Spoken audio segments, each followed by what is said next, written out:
Olá, meu nome é Felipe Martins de Oliveira e você está ouvindo a série Espiritualidade para Todos os Dias.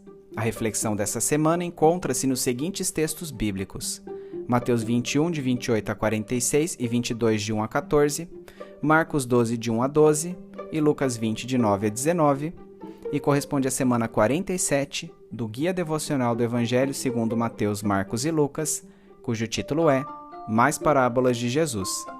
Vamos à leitura dos textos bíblicos. Mateus 21, de 28 a 46 e 22, de 1 a 14. O que acham? Havia um homem que tinha 2 filhos. Chegando ao primeiro, disse: Filho, vá trabalhar hoje na vinha. E este respondeu: Não quero. Mas depois mudou de ideia e foi. O pai chegou ao outro filho e disse a mesma coisa. Ele respondeu: Sim, senhor, mas não foi. Qual dos 2 fez a vontade do pai? O primeiro, responderam eles. Jesus lhes disse: Digo-lhes a verdade, os publicanos e as prostitutas estão entrando antes de vocês no reino de Deus. Porque João veio para lhes mostrar o caminho da justiça e vocês não creram nele, mas os publicanos e as prostitutas creram. E mesmo depois de verem isso, vocês não se arrependeram, nem creram nele.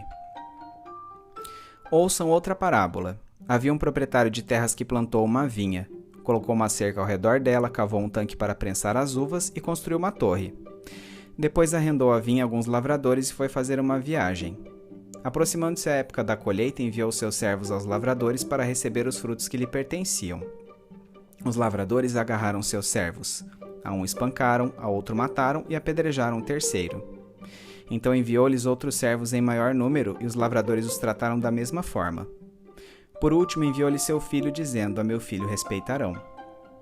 Mas quando os lavradores viram o filho, disseram uns aos outros: Este é o herdeiro, venham, vamos matá-lo e tomar sua herança. Assim eles o agarraram, lançaram-no para fora da vinha e o mataram.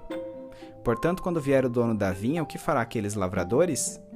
Responderam eles: Matará de modo horrível esses perversos e arrendará a vinha a outros lavradores que lhe deem sua parte no tempo da colheita. Jesus lhes disse: Vocês nunca leram isso nas Escrituras? A pedra que os construtores rejeitaram tornou-se pedra angular. Isso vem do Senhor e é algo maravilhoso para nós. Portanto, eu lhes digo que o reino de Deus será tirado de vocês e será dado a um povo que dê os frutos do reino. Aquele que cair sobre esta pedra será despedaçado, e aquele sobre quem ela cair será reduzido ao pó. Quando os chefes dos sacerdotes e os fariseus ouviram as parábolas de Jesus, compreenderam que ele falava a respeito deles, e procuravam um meio de prendê-lo, mas tinham medo das multidões, pois elas o consideravam profeta. Jesus lhes falou novamente por parábolas, dizendo: O reino dos céus é como um rei que preparou um banquete de casamento para o seu filho. Enviou seus servos aos que tinham sido convidados para o banquete, dizendo-lhes que viessem, mas eles não quiseram vir. De novo enviou outros servos e disse: Digam aos que foram convidados que preparei meu banquete. Meus bois e meus novilhos gordos foram abatidos e tudo está preparado. Venham para o banquete de casamento. Mas eles não lhe deram atenção e saíram, um para o seu campo, outro para os seus negócios. Os restantes, agarrando os servos, maltrataram-nos e os mataram. O rei ficou irado e, enviando seu exército, destruiu aqueles assassinos e queimou a cidade deles.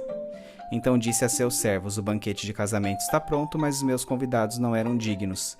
Vão às esquinas e convidem para o banquete todos que vocês encontrarem. Então os servos saíram para as ruas e reuniram todas as pessoas que puderam encontrar, gente boa e gente má. E a sala do banquete de casamento ficou cheia de convidados. Mas quando o rei entrou para ver os convidados, notou ali um homem que não estava usando veste nupcial. E lhe perguntou: Amigo, como você entrou aqui sem veste nupcial? O homem emudeceu.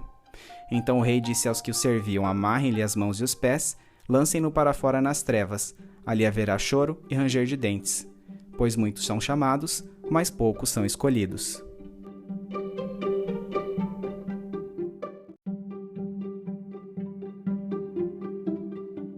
Marcos 12, de 1 a 12.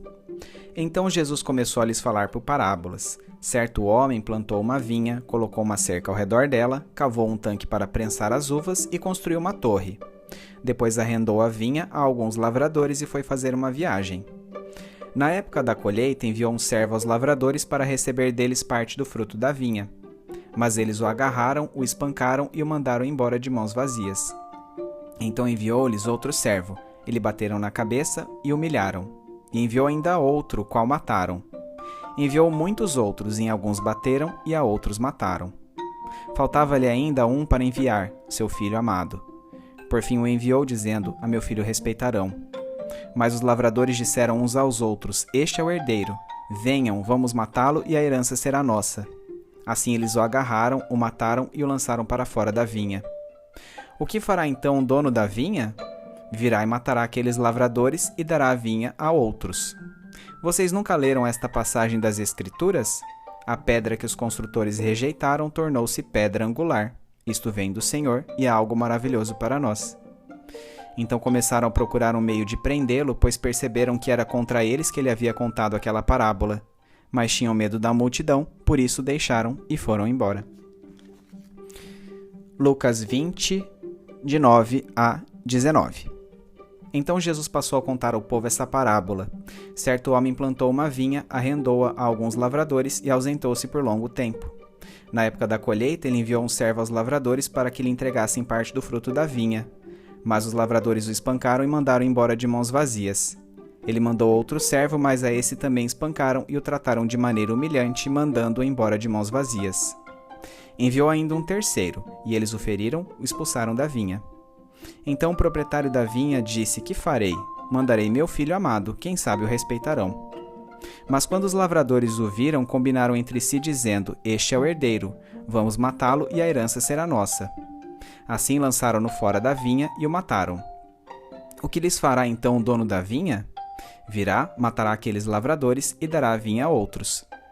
Quando o povo ouviu isso, disse: que isso nunca aconteça. Jesus olhou fixamente para eles e perguntou: então qual o significado do que está escrito? A pedra que os construtores rejeitaram tornou-se pedra angular. Todo que cair sobre esta pedra será despedaçado, e aquele sobre quem ela cair será reduzido ao pó. Os mestres da lei e os chefes dos sacerdotes procuravam uma forma de prendê-lo imediatamente, pois perceberam que era contra eles que havia contado essa parábola. Todavia, tinham medo do povo.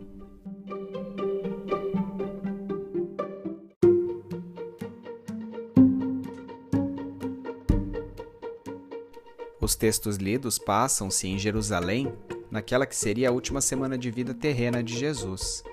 Após ter sido questionado pelos religiosos acerca de sua autoridade, ele lhes contou algumas parábolas sobre a abrangência da obra divina entre os seres humanos, a qual passaria dos judeus para os gentios por causa da rejeição do Messias por aqueles.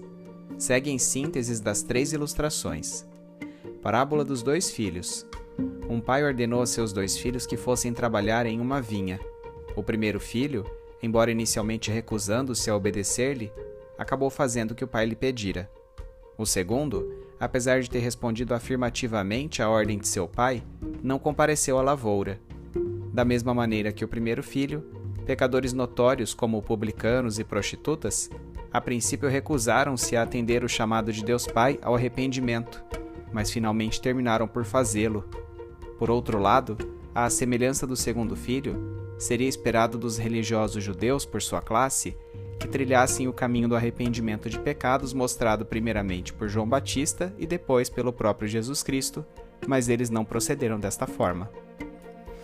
Parábola dos lavradores. Um proprietário de terras plantou uma vinha, arrendou-a a alguns lavradores e foi fazer uma viagem. Neste tipo de contrato, o mais comum era que os arrendatários pagassem suas próprias despesas e devolvessem de 1/4 à metade da produção agrícola ao dono da fazenda. Estando próxima à colheita, alguns servos foram enviados para receber a parte que cabia ao proprietário. Um a um, aqueles empregados comissionados foram sendo maltratados e ou mortos pelos inquilinos. Por isso, o dono das terras decidiu enviar a eles seu próprio filho, pensando que a ele respeitariam. Entretanto, eles o mataram, pretendendo com isso tomar posse de toda a propriedade. A reação esperada do dono da vinha certamente seria sua retirada destes arrendatários para passá-la a outros lavradores, como os próprios ouvintes de Jesus asseveraram.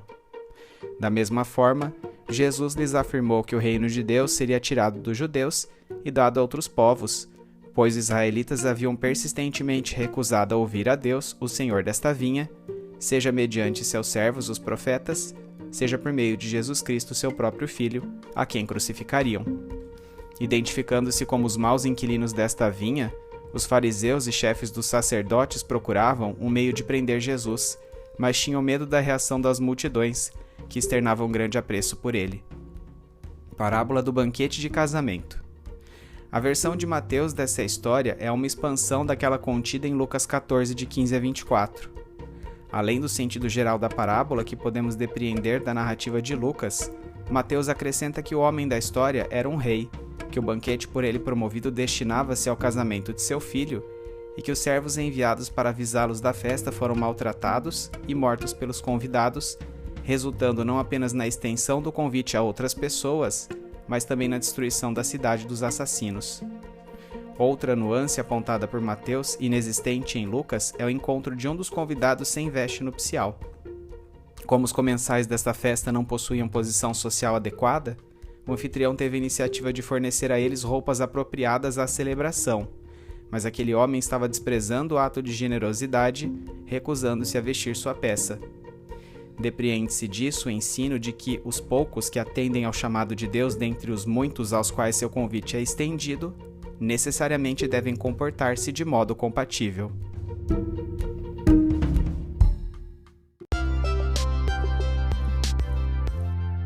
Aplicação prática. A parábola dos dois filhos ensina-nos que crer significa necessariamente obedecer. Arrependimento ou metanoia, portanto, é mudança de atitudes. Não existe fé meramente conceitual.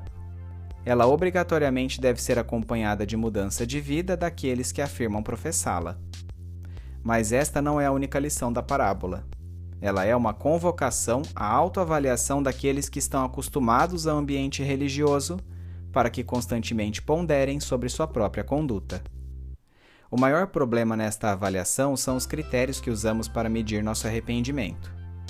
A esse respeito, Jerry Bridges, em sua obra Pecados Intocáveis, é assertivo. Parece que nos preocupamos mais com os pecados da sociedade do que com os pecados dos santos. Na verdade, muitas vezes nos esbaldamos nos pecados que chamo de intocáveis ou até de aceitáveis, sem termos qualquer noção de pecado. Nós, os cristãos, costumamos usar a cultura moral do meio em que vivemos para avaliar nosso caráter e conduta. Como nosso padrão moral normalmente é mais alto do que o da sociedade em geral, é fácil nos sentirmos orgulhosos de nós mesmos e pressupormos que Deus sente a mesma coisa.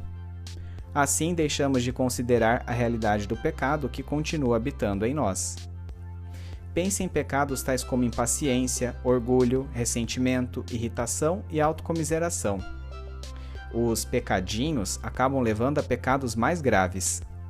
Olhares cobiçosos geralmente levam ao vício da pornografia e talvez ao adultério.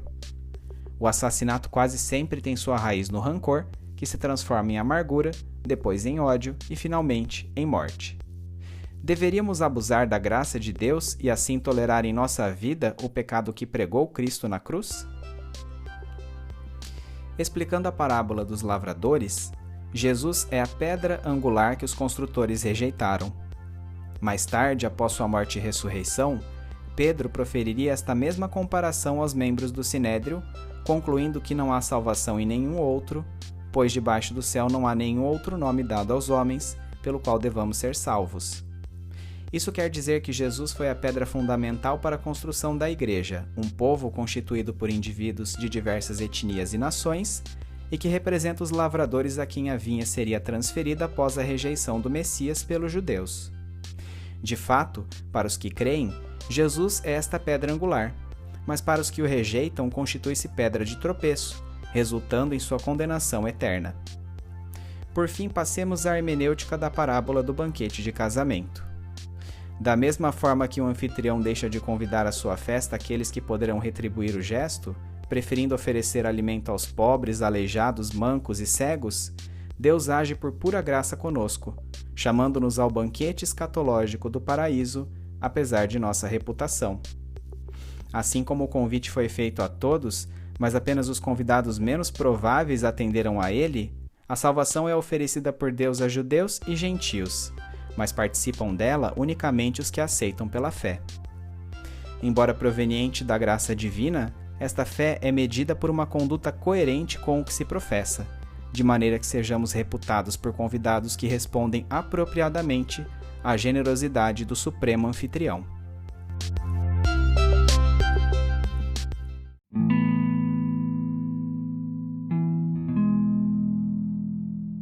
trazendo da mente para o coração. Confissões de um arrendatário assassino. Mãos às orelhas. Não quero ouvir a dolorosa verdade que a analogia, da boca deste Jesus certeira a me ferir, é proferida como amarga e triste elegia. Se eu, Cristo e Messias, o proclamasse, fazendo coro à exultante multidão, seria como se de pronto renunciasse à ortodoxia de minha nobre retidão. Mas, ó, quão dura sinceridade dos pecadores vejo observar, não sua sórdida e óbvia iniquidade, mas ao que ele chama arrependimento. Ao meu perdido coração resta apenas acatar, pois, a escatologia funesta deste momento. Felipe Martins de Oliveira.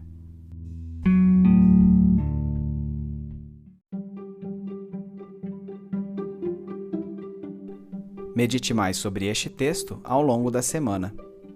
Domingo, leia os textos de Mateus 21, de 28 a 46, 22, de 1 a 14, Marcos 12, de 1 a 12 e Lucas 20, de 9 a 19, bem como os comentários sobre eles. Segunda-feira, relembre o conteúdo da parábola dos 2 filhos. O que Jesus quis ensinar com ela? Terça-feira, quando uma autoavaliação em relação ao teor de nosso arrependimento é feita tendo não a Jesus como referência, mas as pessoas ao nosso redor, que tipo de pecados podemos levianamente desconsiderar? Quarta-feira, relembre o conteúdo da parábola dos lavradores. O que Jesus quis ensinar com ela? Quinta-feira, relembre o conteúdo da parábola do banquete de casamento. O que Jesus quis ensinar com ela? Sexta-feira, quais são os pecados aceitáveis que você precisa abandonar para exibir o real arrependimento pregado primeiramente por João Batista e depois pelo próprio Jesus Cristo? Pense principalmente em aspectos de sua conduta privada que, se alimentados, podem levá-lo a cometer aquilo que classificamos como um pecado evidente. Sábado, quais as implicações práticas dos textos de Mateus 21, de 28 a 46, 22, de 1 a 14, Marcos 12, de 1 a 12 e Lucas 20, de 9 a 19, para a sua vida?